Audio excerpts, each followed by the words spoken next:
చూస్ country delight, live better. ఇప్పుడే country delight యాప్ని download చేసుకోండి.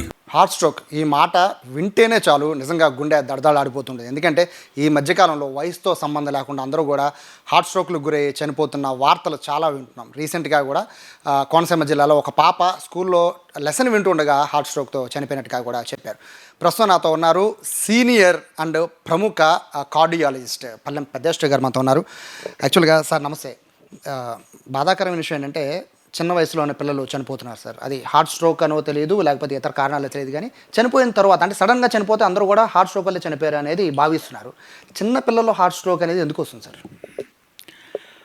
యాక్చువల్గా హార్ట్ స్ట్రోక్ అనే వర్డ్ మనం కామన్గా చిన్నపిల్లల్లో వాడకూడదు అన్లెస్ ఇది కన్ఫర్మ్డ్గా ఉంటే తప్ప.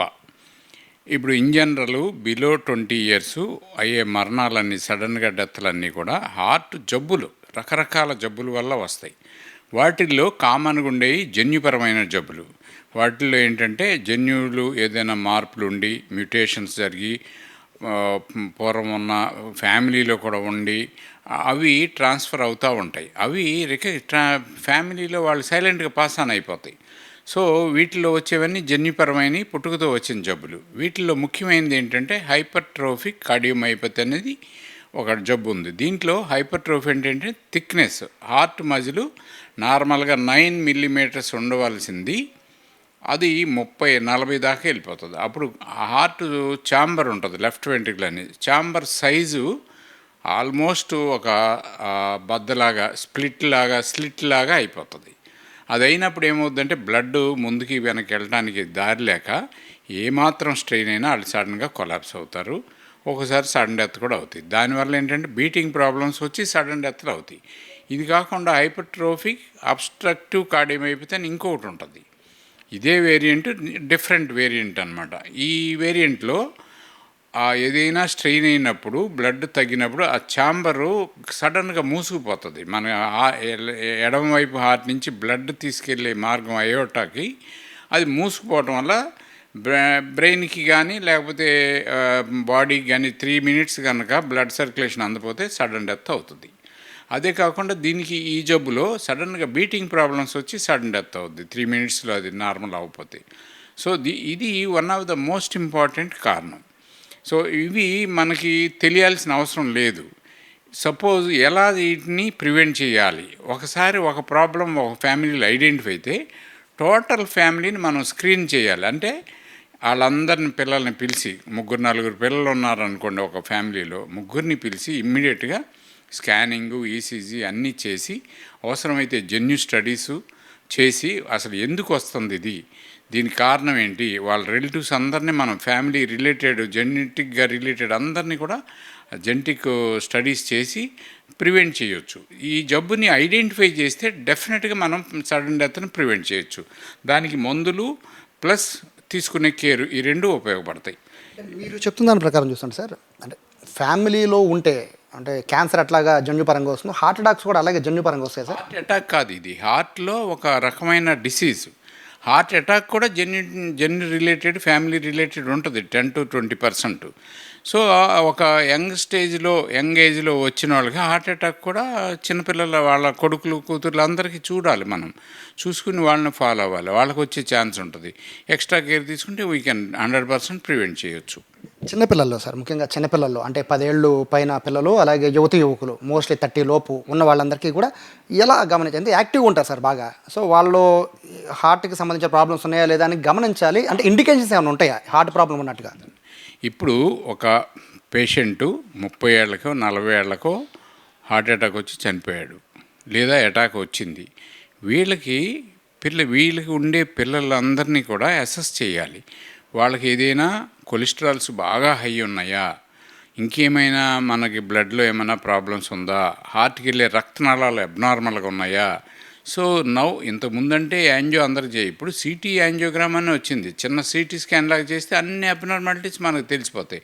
లేదా ఎంఆర్ఐ యాంజియో, వీటిల్లో క్లియర్గా డిఫెక్ట్స్ తెలిస్తే ఏదైనా ప్రాబ్లం ఉంటే మనం ప్రివెంటివ్ మందులు వాడుకోవచ్చు. సపోజ్ కొలెస్ట్రాల్ ఎక్కువ ఉంది, ట్యాబ్లెట్స్ వాడుకుంటే హార్ట్ అటాక్ ప్రివెంట్ చేయొచ్చు. అట్లాగా కంజెంటల్ ఎనామలీస్, రక్తనాళాల్లో కొర్నరీ ఆర్టరీస్ అంటారు, వాటిల్లో కంజెంటల్ అబ్నార్మాలిటీస్ ఉంటే మనం ఎక్స్ట్రా కేర్ తీసుకోవచ్చు. ఇట్లాగనమాట. ఈ ఈ పెద్దవాళ్ళకి వచ్చినప్పుడు వాళ్ళ రిలేటెడ్ పిల్లల్ని కానీ వాళ్ళ ఫ్యామిలీ రిలేటెడ్ అందరినీ, వాళ్ళ బ్రదర్సు సిస్టర్స్ అందరినీ మనం స్క్రీన్ చేస్తే అన్నీ ప్రివెంట్ చేయొచ్చు మనం జాగ్రత్తలు తీసుకుంటాం. ఇండికేషన్ ఏమైనా వస్తుందా సార్? అంటే హార్ట్ స్ట్రోక్ కానీ లేదా హార్ట్ ఇండికేషన్లు ఏమి ఉండాల్సిన అవసరం లేదండి. ఒకళ్ళ ఇండికేషన్ వచ్చినప్పుడు చుట్టూ ఉన్న వాళ్ళందరినీ మనం కేర్ తీసుకుంటే అవన్నీ వాళ్ళ ఇండికేషన్ రావడానికి కొంత టైం పట్టవచ్చు. ఆ ఇండికేషన్ మేబీ సడన్ డెత్. అందుకని మనం ముందు తీసుకుని జాగ్రత్తలు పడాలన్నమాట. సపోజ్ ఒక 40 ఇయర్స్లో అటాక్ వచ్చినప్పుడు వాళ్ళ సన్నో డాటర్కి ఏం చేయాలంటే కొలెస్ట్రాల్స్ ఎక్కువ ఉన్నాయి, కొలెస్ట్రాల్ మందులు వాడుకోవటం. సో దాని దట్ట ఎవ్రీ 5 ఇయర్స్కి స్క్రీనింగ్ చేయటం, సిటీ యాంజియో చేసి ఏమన్నా బ్లాక్స్ వచ్చినాయా వస్తే ఎక్స్ట్రా కేర్ తీసుకోవటం, రక్తం పలసపడే బిళ్ళలు వాడటం, కొలెస్ట్రాల్ బిళ్ళలు వాడటం, వీటి వల్ల 100% ప్రివెంట్ చేయొచ్చు మనం. సార్ ఒక డౌట్ ఏంటంటే సార్, అందరికీ ఈ హార్ట్ స్ట్రోక్స్ కానీ హార్ట్ అటాక్స్ కానీ ఏ వయసు వరకు వస్తుంది? అంటే సాధారణ పెద్దవాళ్ళు కాకుండా ఏ వయసు నుంచి స్టార్ట్ అవుతుంది? హార్ట్ స్ట్రోక్ అనేది అంటే హార్ట్ అటాక్ మనం అనేది అది బ్లాక్స్ అనేవి స్టార్టింగ్ ఫ్రమ్ ది 2 ఇయర్స్ లోపు నుంచి మొదలవుతాయి, కానీ అవి మెల్లగా పెరుగుతాయి. సో ఒక 40-50 ఏళ్ళకి బ్లాక్స్ లేకపోతే కొత్తగా రావటం అనేది అరుదు. బ్లాక్స్ అనేది చిన్నప్పటి నుంచి ఉంటాయి, మనం తినే అలవాట్లను బట్టి అవి పెరగచ్చు, పెరగకుండా అట్లా ఆగిపోవచ్చు. కాబట్టి సో ఫ్యామిలీ హిస్టరీ ఉంటే ఇలాంటివన్నీ మనం కేర్ తీసుకోవటానికి ఛాన్స్ ఉంటుంది. లేకపోతే ఏంటంటే హార్ట్ అటాక్ అంటే పెద్దవాళ్ళకి వచ్చేది అనుకుంటాం తప్ప ఇవి మనం ఆలోచించాం. ఏదైనా సడన్ డెత్లు ఉంటే మనం కేర్ తీసుకుంటాం, అదర్వైజ్ చేయము. బట్ ఓవరాల్గా అబౌవ్ 30 ఇయర్స్ అందరికీ స్క్రీన్ చేస్తేనే ఇవన్నీ బయటపడతాయండి. ఇంకొకటి, ఈ శీతాకాలం అంటేనే భయపడిపోతారు, హార్ట్ స్ట్రోక్స్ ఎక్కువ శీతాకాలంలో వస్తాయి అనేది బయట ప్రచారం, అది ఎంతవరకు నిజం సార్? శీతాకాలం హార్ట్ స్ట్రోక్లు డెఫినెట్గా కొంచెం ఒక 5-10% ఇన్సిడెన్స్ ఈజ్ మోర్. ఎందుకంటే బాగా కోల్డ్ వెదర్ వల్ల మనకి కొరినరీ స్పాజం అంటే రక్తనాళం సడన్గా మూసుకుపోయింది 3 మినిట్స్లో తిరిగిపోతే హార్ట్ అటాక్ కింద మారచ్చు. లేదా ఆల్రెడీ కనుక మనకి బ్లాక్స్ ఉంటే ఈ కొరినరీ స్పాజం వల్ల అటాక్లు వస్తాయి. సో మనం ఏదైనా ఫ్యామిలీ హిస్టరీలో ఉన్న వాళ్ళకి ఎక్స్ట్రా కేర్ తీసుకోవడం వల్ల దీన్ని మనం ప్రివెంట్ చేయొచ్చు. ఇంకొక ముఖ్యమైన పాయింట్ సార్, ఎందుకంటే చాలా మంది ఈ మధ్య ఏఐ టూల్స్ బాగా వాడుతున్నారు, జెమిని, చాట్ జీపీటీ అని వాడుతున్నారు. గుండెదడగా ఉన్నా చాలు, గుండెదడికి ఏం చేయాలి, లేకపోతే హార్ట్ స్ట్రోక్ వచ్చినట్టుంది, ఛాతి నొప్పిగా ఉంది అని చాట్ జీపీటీని జెమినీని అడుగుతున్నారంట. ఇది ఎంతవరకు కరెక్ట్? చాట్ జీపీటీ కానీ జెమినీ కానీ కోపైలట్ కానీ ఇవన్నీ ఏంటంటే సో మనకి messengers and problem identifying measures. ఇది జనరల్గా వచ్చే జనరల్ మెజర్స్ని జనరల్గా తీసుకోవచ్చు, కానీ మెడికల్గా వచ్చేప్పుడు చాట్ జీపీటీని పూర్తిగా నమ్మితే ప్రాబ్లమ్స్ వస్తాయి. ఒకదానికి ఒకటి చెప్పొచ్చు. మీకు ఫర్ ఎగ్జాంపుల్ హెడ్లో పెయిన్, నడుస్తుంటే హెడ్ పెయిన్ వచ్చిందని ఇచ్చారు, అదేం చేస్తుంది, బ్రెయిన్ స్ట్రోక్లు ఇవే చెప్పుద్ది తప్ప హార్ట్ గురించి చెప్పదు. సో నడకతో హెడ్ పెయిన్ వచ్చింది అంటే అది హార్ట్ ఇవ్వచ్చు. సో అందుకని మీరు డాక్టర్ని కన్సల్ట్ చేయాలి. చాట్ జీపీటీని బ్లైండ్గా ఫాలో అవటం తప్పు. అందుకని బ్లైండ్గా చాట్ జీపీటీ కానీ జెమినీ కానీ కోపైలట్ కానీ ఏది కూడా ఏదైనా ఉన్నప్పుడు ఇమ్మీడియట్గా డాక్టర్ని కన్సల్ట్ చేయడానికి మాత్రమే మీకు ఉపయోగపడుతుంది యాజ్ ఏ లేమన్గా. బట్ డాక్టర్స్ అయితే దే విల్ ఐడెంటిఫై అది దేని రిలేటెడ్, ఏ జబ్బు మనది కాకపోతే ఇంకొక స్పెషలిస్ట్కి పంపడం, అవన్నీ ఉంటాయి. అందుకని చాట్ జీపీటీని ఎంతవరకు వాడితే it is very useful. But ఎట్లా పడితే అట్లా వాడితే అది కొన్నిసార్లు హార్మ్ఫుల్గా కూడా ఉండొచ్చు. ఈసీజీలని వాటిల్లో కూడా స్కాన్ చేసి పెడుతున్నారు సార్, అంటే ఐడెంటిఫై చేస్తుందా చాట్ జీపీటీ? ఇట్లాంటివి ఏ టూల్స్ ఐడెంటిఫై చేస్తాయి సార్? చాట్ జీపీటీ 70% ఐడెంటిఫై చేస్తుందండి, 30% రాంగ్ కూడా ఇస్తుంది. మీరు ఒకదానికొకటి పెట్టుకుంటే ప్రాబ్లమ్స్ కూడా వస్తాయి, డేంజరస్ ప్రాబ్లమ్స్లో కూడా వెళ్ళచ్చు.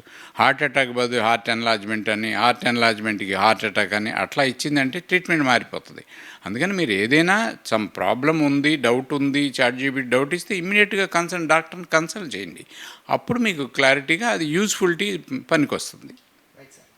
సో చాలా వాల్యుబుల్ మెసెంజర్ ఇచ్చారు సార్, ఎందుకంటే ఇక్కడ క్లియర్గా మెన్షన్ చేస్తున్నారు పిల్లల్లో హార్ట్ అటాక్స్ అనేది ఖచ్చితంగా అంటే జన్యుపరంగా ఉండొచ్చు, అలాగే వాళ్ళు ఫుడ్ హ్యాబిట్స్ దగ్గర నుంచి మొదలుపెట్టుకుని అన్నీ కూడా కన్సిడర్ అవుతాయి. సో ప్రతి ఒక్కరు కూడా గమనించండి, ఫ్యామిలీ మొత్తం కూడా వచ్చి హెల్త్ చెకప్ చేయించుకుంటే తప్ప ఇటువంటి మ్యాసివ్ హార్ట్ అటాక్స్ని నివారించే అవకాశం లేదని చెప్తున్నారు. శీతాకాలం కూడా జాగ్రత్తగా ఉండాలని చెప్తున్నారు. దాంతోపాటు ముఖ్యంగా ChatGPT, జెమినీ లాంటి AI టూల్స్ వాడేటప్పుడు మాత్రం చాలా జాగ్రత్తగా ఉండి ప్రతిదీ గుడ్డిగా నమ్మేయద్దు. ఏం చేసినా డాక్టర్ని అడిగిన తర్వాతే, ఎందుకంటే డాక్టరే మెయిన్, మిగతావన్నీ కూడా సెకండ్. సో ఖచ్చితంగా డాక్టర్ని సంప్రదించాలని చెప్తున్నారు. ఇటువంటి హార్ట్ అటాక్స్ పట్ల అయితే అప్రమత్తంగా ఉండడం అయితే ఈ మధ్యకాలంలో చాలా పెరుగుతోంది. బట్ ఇంకా దీనిపైన అవగాహన పెరిగితే మాత్రం హార్ట్ స్ట్రోకుల నుంచి, మరణాల నుంచి తప్పించుకునే అవకాశం కనబడుతోంది. కెమెరా పర్సన్ వినయ్తో సాయి, సుమన్ టీవీ, విజయవాడ నుంచి.